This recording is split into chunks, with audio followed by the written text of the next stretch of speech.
ભરૂચના નર્મદાનગર ખાતે ગુજરાત નર્મદા વેલી fertilizers and chemicals limited એટલે કે જીએનએફસીની સ્થાપનાના 50 વર્ષ પૂર્ણ થતાં ગોલ્ડન જ્યુબિલી સેલિબ્રેશનનું ભવ્ય આયોજન કરવામાં આવ્યું હતું. મુખ્યમંત્રી ભૂપેન્દ્ર પટેલની ગરિમામય ઉપસ્થિતિમાં યોજાયેલા આ સમારોહમાં રાજ્યના વિકાસ, આત્મનિર્ભર ભારત અને વિકસિત ગુજરાત 2047ના વિઝનને નવી દિશા આપવાનો સંકલ્પ વ્યક્ત કરવામાં આવ્યો.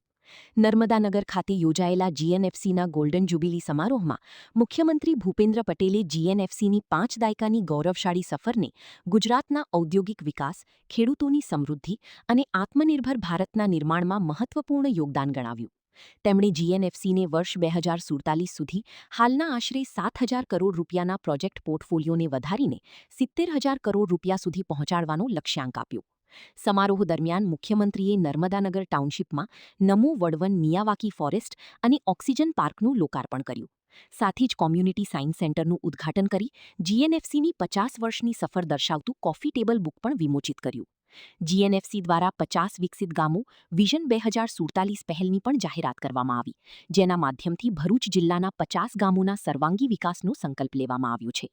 કાર્યક્રમમાં રાજ્યના મંત્રીઓ, સાંસદો, ધારાસભ્યો, અધિકારીઓ, કર્મચારીઓ અને મોટી સંખ્યામાં શેરહોલ્ડર્સ ઉપસ્થિત રહ્યા હતા. વિશ્વ નેતા અને યશસ્વી વડાપ્રધાન શ્રી નરેન્દ્રભાઈ મોદીએ તેમના વડાપ્રધાન તરીકેના સુશાસનના સળંગ 12 વર્ષ પૂર્ણ કર્યા છે. જીએનએફસીના 50 વર્ષ પણ આજે પૂર્ણ થઈ રહ્યા છે. તે એક સુભગ સમન્વય છે.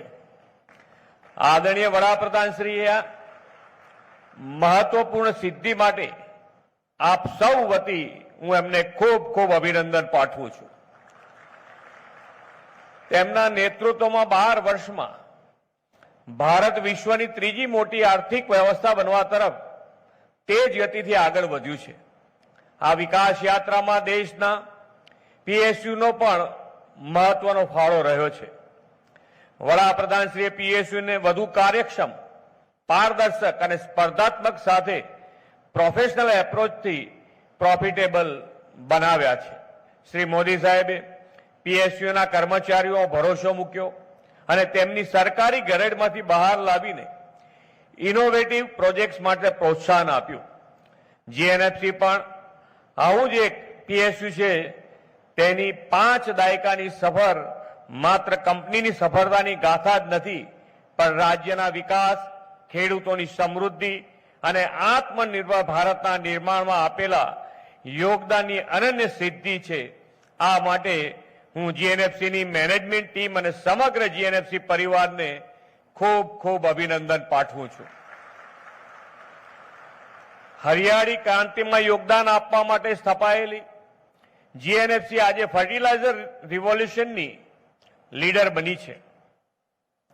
શ્રી મોદી સાહેબે દેશનું નેતૃત્વ સંભાળ્યા બાદ દેશમાં બંધ પડેલા ફર્ટિલાઇઝર કારખાના શરૂ કરાવ્યા. દેશના ખેડૂતોને સમયસર અને પૂરતું ખાતર મળી રહે તે માટે ટેકનોલોજીનો સમન્વય